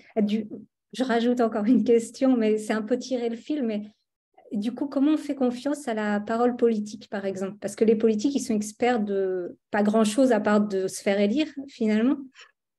C'est ça qui est difficile, c'est que c'est une question qui traverse aussi beaucoup, notamment la réflexion en philosophie politique. En 2001, je crois qu'il y a un article qui a très bien marché, qui s'appelait en anglais « Quel expert dois-je croire ?» Et c'est ça, c'est très difficile. C'est qu'à un moment, en tant que citoyen, mais pour tout acte de la vie, on est obligé de faire confiance. La confiance, c'est l'acte minimal. La fides simplicita dont parlait déjà Bourdieu à l'époque, c'est l'acte social minimal. Je me présente, bonjour, je m'appelle Julien, je suis docteur en sciences politiques. Admettons que vous n'avez pas les moyens de vérifier, vous êtes obligé de me faire confiance jusqu'à preuve du contraire. Et c'est là où c'est très difficile, c'est qu'à un moment, on ne peut pas tout vérifier tout le temps. D'abord, ça nous prendrait un temps improbable et on deviendrait sûrement tous un peu dingo. Il faut quand même dire les choses comme elles sont. Mais non, on est obligé à un moment de faire confiance jusqu'à preuve du contraire. Mais encore faut-il qu'en face, on ait, entre guillemets, des arguments à faire valoir pour qu'on puisse être digne de confiance aussi. Et ça, c'est très difficile. C'est des sujets qui sont extrêmement sensibles, sont extrêmement... Enfin, je vous disais tout à l'heure, cette dame là qui avait le même médecin depuis 25 ans, elle se fait vacciner, elle fait des effets secondaires graves, elle décide de rompre le lien de confiance avec son médecin. Donc, c'est aussi très fragile. La confiance, on dit que c'est long à gagner, mais ça se perd vite. Donc, c'est ça aussi qui est très, très, très difficile. Donc, ouais, il n'y a pas... il n'y a pas de critères ou de curseurs objectifs pour ces choses-là. Il y a un moment, c'est des choses qui, à mon avis, échappent complètement à la quantification. Okay, merci. Magali, oui. Bonjour, merci beaucoup. C'était assez dense, j'ai pas encore tout compris, mais j'ai pris beaucoup de notes, donc je vais relire. Je transmettrai le PowerPoint si vous voulez. Volontiers, merci. Et oui, moi, je vous entends effectivement questionner, enfin, s'interroger sur qui est un expert. Et moi, je me demandais si vous aviez aussi, dans vos travaux, cherché des apports du côté de l'anthropologie, parce que pour ce qui concerne les pratiques de soins, et là, on peut faire aussi un parallèle avec ce qui nous occupe. Il n'y a pas de paradigme hégémonique en fait en sciences. Donc, de la même façon, les pratiques de soins, elles sont, pour moi, ce que j'ai lu en anthropologie, en tout cas, elles vont être justifiées différemment par les gens qui vont soigner. Ils vont aller voir tel type de médecin pour tel aspect de ce qu'ils identifient comme la maladie, et tel autre praticienne pour tel autre. Et voilà, est-ce que ça fait partie des choses que vous avez pu rencontrer ? Alors, moi, j'ai moins travaillé sur cet aspect-là. Mais par contre, il y a une chercheuse, Stéphanie Mulot, qui est spécialiste de la Guadeloupe, qui a travaillé sur les résistances vaccinales en Guadeloupe. Et elle montre vraiment que c'est super intéressant, montrer comment, évidemment, cette figure de l'antiscience qui a été montrée comme ça ne fonctionne absolument, mais absolument pas, qu'il y a tout un tas de choses qui rentrent en cause, une sorte d'idée qu'il existerait un exceptionnalisme guadeloupéen, des médecines traditionnelles, mais aussi, il faut le dire, les défaillances réelles de l'appareil médical, de la couverture en santé publique. Il faut pas... Pour les personnes âgées, on a ça aussi. Les personnes âgées qui ne sont pas vaccinées, ce n'est pas parce qu'elles ne veulent pas, c'est parce qu'elles ne peuvent pas se rendre au centre de soins, elles ne peuvent pas, des choses comme ça. Donc, effectivement, oui, dans la diversité des pratiques de refus, pas simplement des justifications théoriques, mais dans la pratique, non peut-être pas du refus, mais en tout cas de la non-vaccination, on va le dire comme ça, parce que ce n'est pas forcément du refus, il y a tout un tas, évidemment, de facteurs structurels, de facteurs, disons, on pourrait dire éventuellement cognitifs, culturels, etc., qui rentrent en ligne de compte. Ça, c'est tout à fait clair. Ouais. Parce qu'en fait, merci beaucoup. Ce que j'avais lu, c'était en Guyane, mais bon, c'est aussi des questions d'accès aussi. Enfin, voilà. Mais je trouve que oui, c'est quelque chose qui est important parce qu'on part assez facilement du principe, en fait, que la médecine générale telle qu'on la pratique en France, c'est la solution, en fait, aux problèmes de santé. Moi, j'ai quelqu'un dans ma famille qui est médecin et qui dit que c'est pas une science exacte, parce que sinon personne ne mourrait jamais. Donc voilà, c'est aussi une question de mettre un petit peu en perspective en fait des pratiques de soins qu'on considère comme étant normales, etc. sur la vaccination. Et voilà, c'est aussi en fait une idéologie quelque part. Je dis pas qu'il faut nécessairement être méfiant, mais c'est aussi un truc qui est posé en fait. Vous avez raison, c'est par exemple un reproche qui peut être fait aux travaux d'Heidi Larson sur l'antivaccinisme qui sont importants parce qu'elle est anthropologue, elle travaille pour l'OMS. Mais le problème, c'est que sa position en tant que sociologue de l'OMS fait qu'elle a complètement naturalisé les positions de l'OMS au point qu'elle ne les interroge pas. Même si après, il y a des choses très, très intéressantes sur son travail, notamment quand elle va recueillir des récits de vie de gens aux quatre coins du monde, en Inde, etc., pour savoir pourquoi ils ne sont pas vaccinés. N'empêche que pour elle, le postulat fondamental, c'est que ces gens-là ont fondamentalement tort, ils se trompent parce qu'elle a vraiment naturalisé les positions de l'OMS. Mais quand je travaillais, moi, dans le cadre de ma thèse, il y a quelques années maintenant, sur le VIH, notamment il y a la question du VIH qui venait, je travaillais sur le complotisme en Amérique du Nord, et chez les Africains-Américains, la question du VIH et disons, du doute quant à l'existence réelle du VIH ou l'idée qu'il existe un complot du VIH, il n'est pas simplement une vue de l'esprit, il est aussi basé sur des expériences traumatiques réelles, de mutilation de corps, de transport, des expériences, notamment les expériences de stérilisation forcée, les expériences sur la syphilis aussi très connues. On a injecté à des Africains-Américains mâles sains de la syphilis pour voir comment on pouvait éventuellement essayer de les guérir. Tout un tas de choses qui nous semblent délirantes, mais il ne faut pas oublier, par exemple, que ce qu'on appelait l'hygiène sociale à l'époque, c'est-à-dire la stérilisation des inadaptés sociaux, etc., eh bien, la Caroline du Nord ne l'a abolie qu'en 2008. 2008, c'est hier, quoi. Il l'a pratiqué plus depuis quelques années, mais ils ont attendu 2008 pour l'abolir. Ils s'excusaient quand même sur les gens avec qui ils avaient fait ça, et essentiellement des femmes africaines-américaines, il faut quand même aussi le dire clairement, puisqu'elles étaient censées être inadaptées sociales parce qu'elles étaient mères célibataires de plusieurs enfants, de pères différents, qu'elles avaient parfois des maladies, ou qu'elles ne travaillaient pas, ou certaines avaient des problèmes d'alcool, de prostitution, mais c'était parce qu'elles étaient inadaptées sociaux, c'était de leur faute, quoi, en gros. Donc, pour le bien de la société, il valait mieux, finalement, j'allais dire, fermer le robinet au sens propre du terme. Et donc, effectivement, on comprend qu'il y a des raisons objectives à remettre en cause, éventuellement même dans des formes qu'on pourrait qualifier de désordonnées, de protestation. Moi, ma thèse depuis plus de 10 ans maintenant, c'est que le conspirationnisme, ce n'est pas une forme d'irrationalité ou de bêtise, c'est vraiment une forme de protopolitisation qui certes se trompe en imputant les causes et les effets de la domination à des espèces de petits groupes secrets d'individus, plutôt qu'à des structures sociales qui se renforcent. Les individus, finalement, sont peu importants, c'est les structures qui jouent.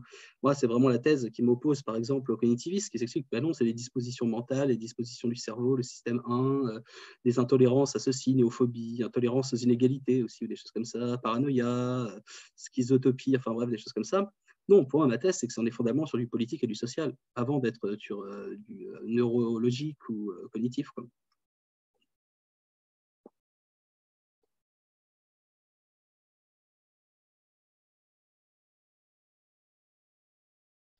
Merci. Je n'arrivais plus à réactiver mon son. Je ne sais pas s'il y a d'autres questions ou remarques. Moi, oui, Magali. C'est une petite chose, mais on passerait du côté de l'enseignement, parce que, mais donc je ne sais pas si peut-être ce sera après votre intervention, vous vouliez. Bon, juste par rapport à ce que vous venez de dire, en fait, moi j'ai déjà rencontré le problème dans une copie d'étudiante où il y avait un propos vaguement complotiste en fait sur Big Pharma. Et d'un côté, alors moi je suis pas très éclairée, mais d'un côté je trouvais qu'elle avait pas complètement tort, mais l'argumentation me convenait pas. Donc bon, en plus c'était un devoir qui n'avait rien à voir avec ça, c'était un cours de langue, donc voilà, j'ai quand même en faisant une petite blague, dites donc c'est pas un petit peu complotiste et voilà. Mais justement, sachant que vous c'est votre matière première et que vous êtes, je présume aussi enseignant, voilà, est-ce que vous auriez des clés pour désamorcer ça ou pour voilà accompagner C'est très difficile parce que la question, c'est, bon, déjà, Big Pharma en soi, c'est devenu un peu une formule, donc on peut mettre à peu près tout ce qu'on veut derrière et dessous. Et disons que pointer les super profits de ce type d'organisation et le fait qu'ils n'œuvrent pas nécessairement en tant que philanthrope pour le bien public ne pose pas de problème en soi. Je ne pas, ouais, je veux dire, c'est pas complotiste, quoi. Il n'y a pas de problème, quoi.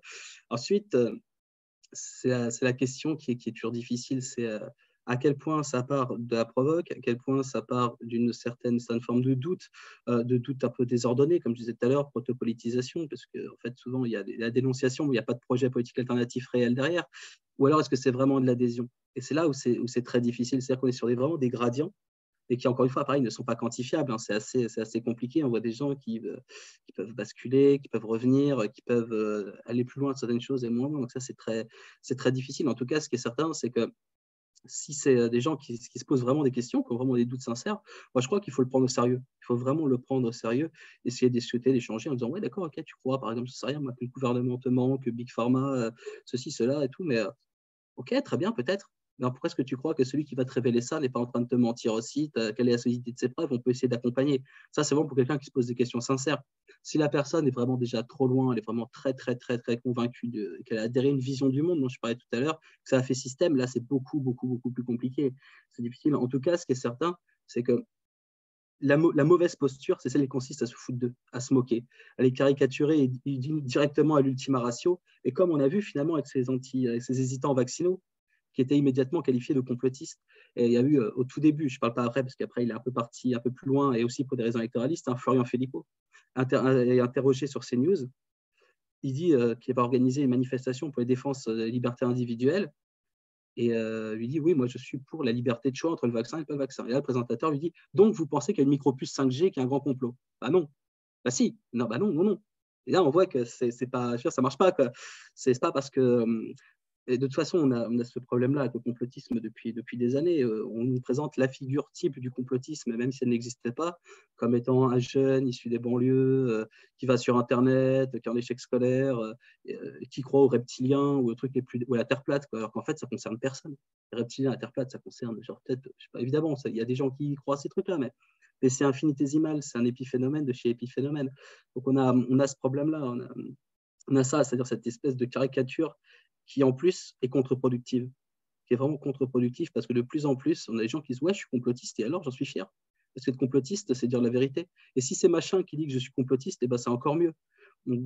C'est vraiment un truc qu'on voit, une forme de radicalisation qui est poussée aussi par cette espèce d'assignation disqualifiante de l'étiquette complotiste qui sert à disqualifier, à délégitimer. Et à force d'utiliser pour tout, ça devient très problématique. On a eu les gilets jaunes étaient complotistes et antisémites. On a eu je sais pas, ceux qui, bah oui, c'était ça. On a eu la une de Paris Match. On a eu des philosophes de plateau nous expliquer que le gilet jaune était intrinsèquement antisémite. Enfin, on ne sait pas sur quoi il se base, mais ils le voyaient bien. Et puis voilà, ça passait, quoi. Il y a cette espèce et puis là, je disais en début de fin de mon intervention, on va avoir droit, d'après la ministre, aux assises du complotisme et des dérives sectaires. Et si c'est pour faire diversion des mouvements sociaux qui vont inévitablement arriver avec les hausses des prix de l'énergie, avec les perturbations actuelles, je ne vois pas trop à quoi ça sert. Si ce n'est, comme je disais tout à l'heure, à naturaliser une sorte d'ordre politique qui est donné comme vertueux face à des formes d'irrationalité que seraient les contestations sociales radicales, des pratiques sociales marginales, des croyances alternatives ou des choses comme ça. Donc on voit qu'il y a vraiment une dimension de rappel à l'ordre qui est indéniable.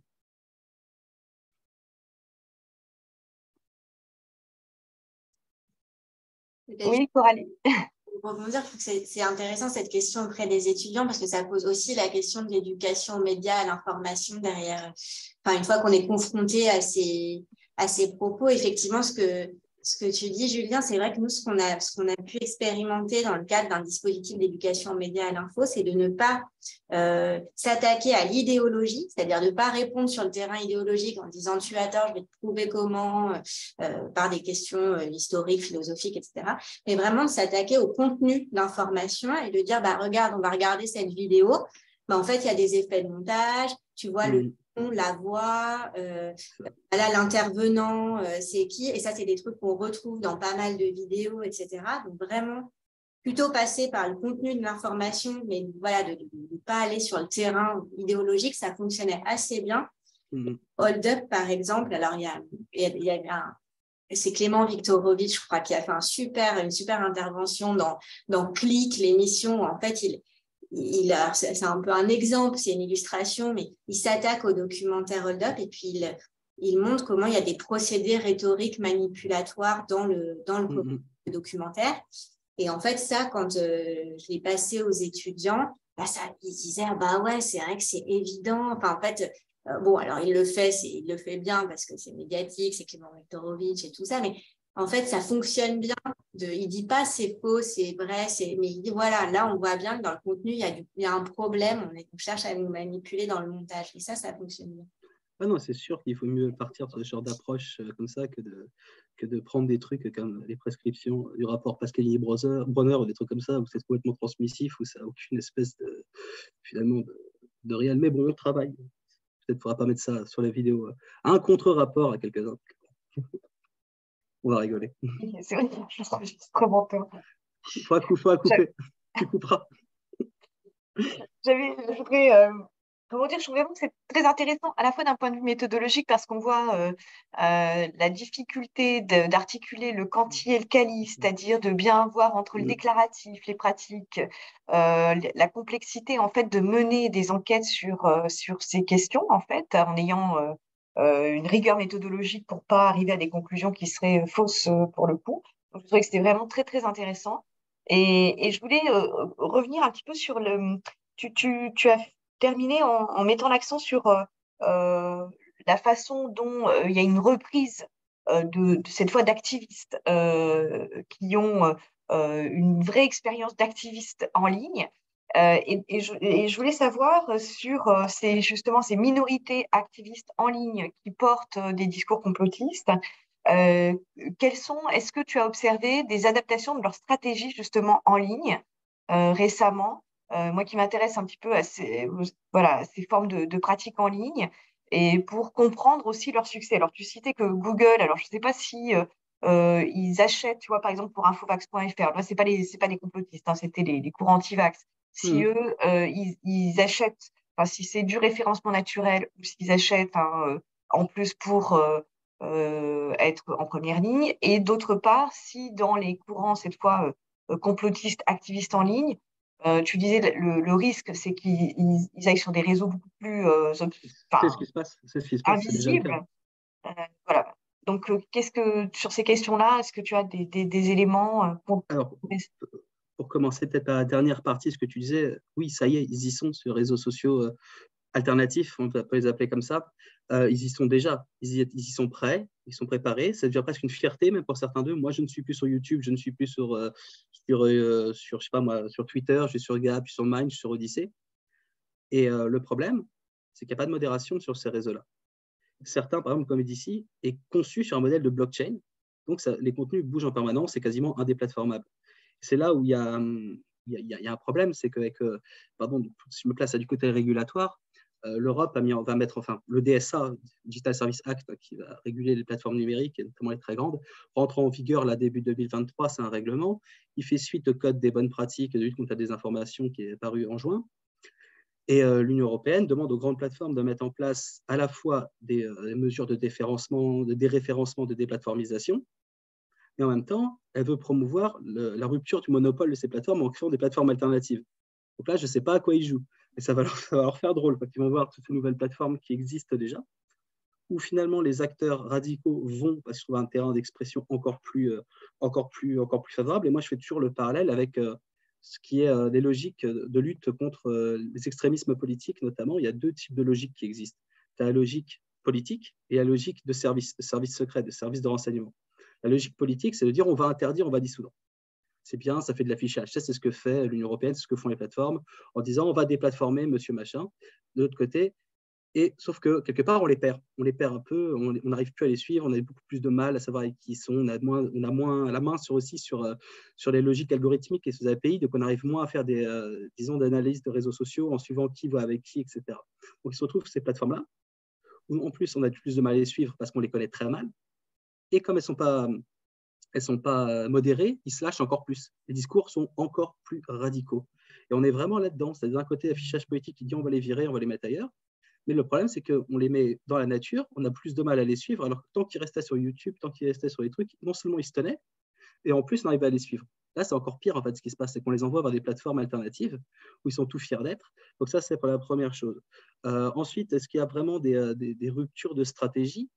Pour les acteurs complotistes qui ont récupéré l'antivaccinisme, pas du tout. Au contraire, c'était un élément supplémentaire de confirmation de leur récit narratif. Je disais tout à l'heure, et je donnais l'exemple de Alain Soral, qui, en son délire antisémite, antimondialiste, explique que de toute façon, en France, il n'y a que les juifs qui s'occupent de santé publique, donc c'est normal. En fait, c'est évident, c'est la preuve en plus. Donc vraiment, ils ont vraiment incorporé ça comme un élément de confirmation de leur vision du monde. Et ça joue souvent comme ça. Et pour d'autres, évidemment, en revanche, pour les acteurs traditionnels de l'antivaccination, comme je le disais tout à l'heure, ils ont été complètement invisibilisés. Et leur stratégie, ça a été de surtout pas trop l'ouvrir, de peur que ça leur retombe dessus. Ça a été vraiment au contraire, ça a été plutôt oulala, on va se mettre très en retrait de tout ça, parce qu'ils ont bien vu ce mouvement, eux, dont je parlais tout à l'heure, captation, et aussi réduction d'un monolithe, le complotisme anti-vax égale complotiste. Donc eux, ils ont vraiment eu très peur de ça, ils ont vraiment fait, oula, nous, on ne se met pas là-dedans, quoi. Vraiment, c'était vraiment ça que ça a été. Merci. Et ce que je trouve intéressant dans ce que tu dis, c'est qu'on voit aussi la dimension relationnelle de ces interactions. Tout à l'heure, on parlait d'interdiscursivité. Et dans ce que tu dis, on entend bien que ça permet aussi de redonner une forme de fierté, que les uns, que cette catégorie disqualifiante, finalement, il y a une inversion un peu de stigmate à la Goffman et qu'on est dans une disqualification qui devient une fierté lorsqu'on se la réapproprie et qui, du coup, renforce des positions. Donc, on voit qu'il y a une difficulté revenir par rapport à la question de l'éducation aux médias et nos casquettes d'enseignants et d'enseignantes, c'est compliqué voilà, d'arriver à pouvoir un peu aider à décrypter. C'est ça, il y a encore, tu avais fait le numéro quoi dernier, en 2017, j'ai déjà qu'on commençait à avoir certains acteurs qui commençaient à se revendiquer une fierté complotiste, mais c'était très marginal. Au contraire, il ne fallait pas l'être. Mais aujourd'hui, le problème, c'est que ce mot était tellement galvaudé à force d'être utilisé à tous les sauces que finalement, c'est devenu une fierté. C'est-à-dire qu'il n'imprime plus. Le caractère stigmatisant ne l'est plus tant que ça. Il est stigmatisant, évidemment, dans les espaces médiatiques légitimes dont tu te fais exclure. Et encore, si tu fais sur CNews, ce n'est pas forcément un gros problème. Valeurs actuelles ou d'autres productions comme ça qui sont à la limite, tu vois. Donc, ce n'est pas si stigmatisant que ça. RMC, Radio Sud, Sud Radio plutôt, pour en citer quelques-uns. Ce n'est pas si stigmatisant que ça, et ça l'est de moins en moins. Et dans les espaces alternatifs, c'est même une fierté. Moi, je ne suis plus sur YouTube, contrairement à, qui est donc la preuve que ce n'est pas un vrai opposant.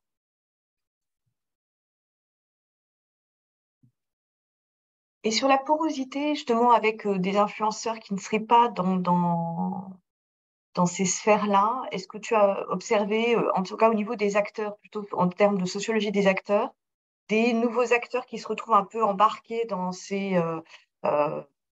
sphères je n'ai pas d'exemple en tête, hein, mais c'est des questions que je me pose quand je vois parfois sur des questions voilà, des figures dont les positions sont complexes. Bah oui, c'est vrai que c'est compliqué. On peut avoir en tête certains acteurs, notamment un peu connus, qui se font, et qui parfois avaient aussi un peu des tendances. Si on pense à certains chanteurs, certains comiques médiatiques, moins en moins médiatiques, ils avaient déjà un peu des tendances. Et puis, pour certains, on voit que c'est vraiment sur le registre de l'émotionnel que ça se joue plus qu'autre chose. Après, pour répondre vraiment à cette question, il faudrait vraiment aller faire des enquêtes dans les manifs pour voir un peu, évidemment, j'ai vu des gens comme ça, mais c'est juste un peu au doigt mouillé, tu vois, comme ça, sur les groupes WhatsApp, sur des machins, qui étaient plutôt des gens qui s'identifiaient comme de gauche, comme plutôt écolo, rallier des positions de plus en plus individualistes. Oui, mais moi, je veux être libre, mais tant pis pour les autres, tu vois. Finalement, non, une sorte d'altruisme, je veux protéger les autres, mais en fait, j'ai juste la trouille de me faire vacciner. Et donc, je défends les libertés individuelles avec des positionnements qui deviennent finalement extrêmement individualistes au final, en disant c'est pour moi, quoi. Et qui vont se mettre à relayer des messages parce que le message leur semble juste ou pertinent, il va dans leur sens, mais qui ont été produits par des acteurs socialement situés à l'extrême droite. Clairement, Civitas, j'ai vu plein de gens se relayer ici. Moi, j'habite à Bruxelles, dans les manifs à Bruxelles, des gens plutôt de gauche, qui s'identifient comme de gauche. Ils avaient des pancartes avec marqué Civitas, avec le nom de tel ou tel journal local, Kairos, pour ne pas le nommer, qui présente des positions de plus en plus délirantes, et ils se sont fait quelque part attraper. Il y a une porosité aussi, parce que, comment dire, il y a une incompréhension parfois de la position critique. Il y a un manque d'exigence par rapport à la position critique. Il y a un moment où c'est facile de basculer de structure sociale à, tiens, finalement, ce n'est pas la structure, le pouvoir tel qu'il est, mais plutôt Attali, Macron et autres. Tu vois, de tendre à avoir personnifié la défiance, de dire, ouais, tel ou tel média, alors que finalement, ce n'est pas telle ou telle personne. Cette personne, en tant que telle, on s'en fiche. Elle est juste le titulaire à un moment donné de cette fonction-là. Et c'est ça qui a été, parfois par manque de rigueur, manque d'exigence aussi, on a vite fait de basculer rapidement dans ce type de raisonnement qui sont confortables aussi, parce que c'est eux contre nous et tout. Donc, parfois un défaut de rigueur et d'exigence dans la critique. Oui, d'autant que je trouve que ce qui est dans les exemples que tu citais, moi je connais mal ces acteurs et ces sites, mais on voit bien qu'il y a toute une stratégie aussi de communication pour présenter des sites. Tu citais le cas d'infovaccin.fr, où je trouve ça très intéressant de voir aussi la difficulté aujourd'hui de pouvoir décrypter. Après, quand on a une petite expérience, on peut voir au niveau du contenu, mais je trouve qu'il y a aussi, en termes là, on est vraiment dans des stratégies de communication qui brouillent les pistes aussi. Et on l'a vu déjà avec l'extrême droite, hein, sur le travail de resémantisation de termes, de réinformation, etc. Et là, InfoVaccin, on peut se dire qu'effectivement, on est sur le cas d'un site gouvernemental ou autre. Et je trouve que, en tout cas, en tant qu'enseignante, moi, je trouve que j'ai beaucoup de difficultés aussi à armer les étudiants sur la façon dont ils peuvent apprécier leurs sources, parce qu'il y a des vraies stratégies de com qui sont complexes aujourd'hui. Dans l'enquête Vigie, justement, quand on demandait aux gens quelles étaient les difficultés qu'ils rencontraient pour vérifier une information. La première, c'est on n'a aucune difficulté. D'abord, personne n'a jamais de difficulté. Et la deuxième, c'était on a beaucoup de mal à évaluer la fiabilité des sources en ligne. C'est tout à fait ça. C'est effectivement quand tu tombes sur un truc comme ça, vous pouvez tous aller le faire. Vous allez sur infovaccin.fr, ça a l'air vachement bien, ça a l'air carré. Tu vois, t'as pas l'impression, t'as pas un truc avec des pyramides et tout machin. C'est vachement bien fait. Tu vois, il y a vraiment une sorte de lisser le message, de le polisser au plus possible pour que ce soit le plus acceptable possible. Pour que finalement les trucs un peu radicaux, je te dis, on les met tout au fond du site pour qu'il faut vraiment aller chercher les flux, tu cliques, finalement tu tombes dessus. Mais c'est une fois que tu as attrapé, c'est la stratégie domino, quoi. Une fois qu'il y a un truc qui est tombé, tu as accepté, tac, tac, tac. Ils sont, bien sûr, mais même pour des acteurs très, très radicaux, ils peuvent faire ça. Je pense par exemple à un Britannique qui a connu une petite heure de gloire là, pendant la Covid, David Icke. David Icke est absolument persuadé qu'on est gouverné par des lézards qui se transforment en êtres humains sur Terre, enfin, qui font des bains de sang avec des vierges, etc. Donc le gars, il va faire des conférences qui vont durer plusieurs heures. C'est des succès. Le mec, il ne parle jamais de ça au début. Hein. Il parle de ça qu'à la fin, toute fin. Une fois que tu as accepté le principe de vie extérieure, de machin, de chakra, d'histoire naturelle, enfin des machins, enfin tout un tas de trucs, et il arrive seulement à ça à la fin. C'est jamais le truc le plus dingue, ou en tout cas le bouquet final, il vient qu'à la fin, justement. Sinon, ça ne marche pas. Si on te dit demain la Terre est plate, non, ça ne marche pas. D'abord, on t'envoie toutes les preuves. C'est comme ça que sinon, ça ne marche pas.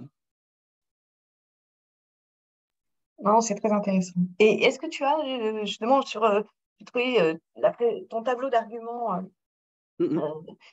très, très juste. Marc envisageait l'idée de formation discursive. Mais est-ce que tu as observé, en tout cas, il me semble que le lexique n'est pas un lexique. Pour revenir sur ce que tu dis sur les sites où il faut vraiment creuser pour se rendre compte qu'on est sur des sites en fait anti-vaccination. Est-ce que tu observes justement une sorte de lexique commun qui rend difficile l'observation de positionnement idéologique? C'est-à-dire qu'en fait, la plupart de ces sites-là n'ont pas vraiment un positionnement idéologique eux-mêmes. C'est-à-dire que sur les sites, ces associations-là, ils sont aussi très composites. Ils attirent un public qui vient d'un peu partout, comme je disais tout à l'heure, que ce soit des gens qui s'identifient comme des cathotradis, des gens qui s'identifient plutôt comme des environnementalistes. Par exemple, tu vois, c'est quelque chose qui était très difficile à faire, quelqu'un comme Pierre Rabhi. Pierre Rabhi, il avait un positionnement extrêmement, tu vois, complexe, qui lui-même évolue, qui pouvait se positionner en fonction des publics, etc. Donc, quelque part, ces sites-là, ils essayent de désidéologiser en apparence au maximum, en essayant d'être le plus neutre possible. Et effectivement, la référence commune à plusieurs sites comme ça, c'est « mais nous ne sommes pas opposés à la vaccination en tant que telle ». Déjà, c'est ça, c'est la base, c'est on est pour la liberté, qui est contre la liberté d'ailleurs, a priori, pas grand monde. C'est difficile à tenir comme positionnement. Nous pensons que certains vaccins sont mieux que d'autres, par exemple. Ils vont expliquer qu'ils ne sont pas nécessairement contre l'argument type des témoins de Jéhovah. On laisse ça aux parents. On laisse aux parents le choix de décider. On n'est pas contre la vaccination, sinon on va prendre en plus des amendes et tout. Mais dans les faits, la plupart des gamins ne sont pas vaccinés, ils ont des faux certificats de vaccination, enfin des choses comme ça, quoi, tu vois, c'est pareil qu'il faudra couper parce que je vais avoir un procès. C'est vrai, en plus, ils sont très tatilleux. Mais non, on est vraiment sur des positionnements comme ça qui essayent d'invisibiliser au maximum le fait qu'on est